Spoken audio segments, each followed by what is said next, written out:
Hey, what's going on, everybody? Hope you're doing well, and welcome back to the channel. Today, we've got something really exciting to talk about because PUBG just rolled out update 3.03, also known as version 37.2. And this patch is honestly one of the most interesting ones we've seen in a while. It doesn't just throw a couple of bug fixes and call it a day. It actually brings in some fresh gameplay mechanics, map updates, collaborations, and even a few quality of life changes that really shake up the way the game feels. So let's sit down and walk through everything together in detail because there's a ton here, and I want to make sure you leave this video with a full understanding of what's new, what's changed, and how it's going to affect your matches going forward. The first thing that jumps right out is the collaboration with G-Dragon. PUBG has done crossovers in the past with everything from anime to K-pop, but this one stands out because it's not just a simple skin pack. They've actually integrated it into the world. You're going to notice themed decorations across the maps, fan rooms, gas stations with G-Dragon branding, and even turntables placed around the environment. But the part I love the most is the emote stage. When you're on the starting island before the plane takes off, there's this special stage area, and if you have any of the G-Dragon emotes, you can perform them right there. The game even projects album visuals while you're emoting, which is such a cool touch. It's not something that gives you any competitive advantage, but it definitely adds a layer of personality and fun to those few minutes before you board the plane. For players who like to flex their cosmetics or just enjoy some lighthearted interaction before the chaos begins, this is a nice addition that makes waiting around a little more entertaining. Moving over to the maps, Miramar got a pretty noticeable rework, particularly around the Minas Generalis area. If you've played PUBG for years, you probably already know how certain parts of Miramar could feel kind of dead, like areas you wouldn't really bother dropping because they didn't offer enough loot or the layout just wasn't worth fighting over. The devs clearly recognized that and gave Minas Generalis some love. They've added new loot spots, rearranged buildings, and adjusted the terrain to make combat there more dynamic. Now you've got better opportunities to use high ground and low ground, which should make fights feel less predictable and more skill-based.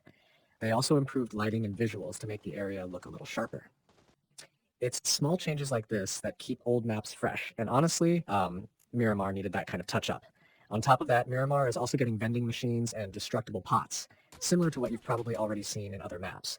They've even made spawn spots for inflatable boats more predictable. The total number of boats hasn't changed, but instead of randomizing the spawns all over the place, they now appear in fixed spots. That makes planning rotations a bit easier because you don't have to gamble as much when it comes to water crossings. And while we're still talking about world updates, Tego got some new billboards scattered around too, just little touches that make the map feel more alive. Now let's talk about one of the most unique additions in this patch, and that's the new interaction with Deathboxes. You can actually move them now. That's right, you're able to pick up and carry a Deathbox somewhere else. So picture this, you're in the middle of an open field, and your teammate dies in a terrible spot, leaving their loot exposed. Normally, you'd have to risk your life to loot them out in the open, but with this update, you can actually grab that Deathbox and drag it behind cover before going through it. It opens up a bunch of new tactical options like baiting enemies by moving a box into a spot where you know they'll try to loot and then ambushing them, or just cleaning up a fight and relocating gear somewhere safer. The trade-off is that you're more vulnerable while you're carrying it, and if you get knocked, fall, or even enter a vehicle, you'll drop it. So it's not without risk, but it's one of those mechanics that adds a new layer of strategy that we haven't seen before. Speaking of new ways to interact with the environment, doors now have a push and pull option.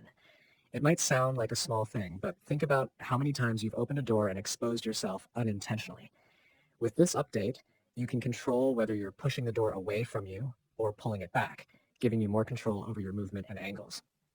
It's subtle, but in a tactical game like PUBG, even little adjustments like that can have a big impact on how you approach buildings and close quarters combat. Another cool environmental change is the addition of destructible gas tanks in Miramar and Tego. These aren't just set dressing anymore. They actually explode when destroyed, and the explosion creates a smoke cloud.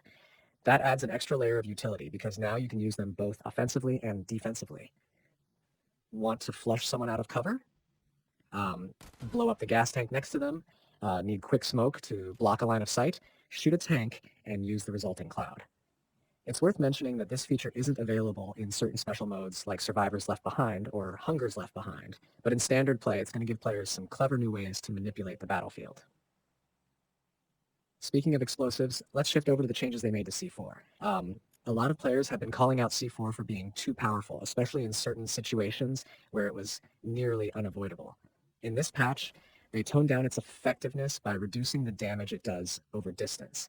That means if you're just outside of its immediate blast radius, you won't get melted quite as easily. On top of that, they've increased the volume of the beeping sound it makes by about 25%. That might not sound like much, but in PUBG, sound cues are everything. And being able to hear a C4 being placed or ticking away from further away gives you a better chance to react. And here's a big one. C4 can now be destroyed with explosives while it's still armed and ticking. So if an enemy slaps a C4 on a wall near you and you've got a grenade handy, you can blow it up before it goes off naturally. That really changes the dynamic of how dangerous C4 feels in combat. Arcade and custom match modes got a fair share of updates too. Intense Battle Royale now includes Paramo and Karakin in its map rotation, which is a nice change because both of those maps bring unique gameplay styles. Team Deathmatch got some love as well, with Shooting Range and Boatyard being added as playable maps. They've also made some improvements to the user interface, like giving you more control over minimap zoom, making the scoreboard easier to read, and clarifying the match start timers so you're not caught off guard. These are quality of life adjustments that don't drastically change how you play, but they do make everything feel smoother. Now let's talk about the special modes. Survivors Left Behind and Hunger's Left Behind are evolving with this update. Hunger's mode has been introduced in Miramar, and they've rebalanced how hunger works overall. Before, letting your hunger gauge drop could be brutal with heavy penalties, but now the system is a bit more forgiving. In fact, reaching the fullness state actually gives you buffs, and the penalties for dropping hunger are less severe than they were before. On top of that, they added gear rewards that reduce incoming damage, which helps make the mode feel a little more rewarding. There's also a brand new underground secret area to discover, which should spice things up for players who enjoy hunting for hidden locations.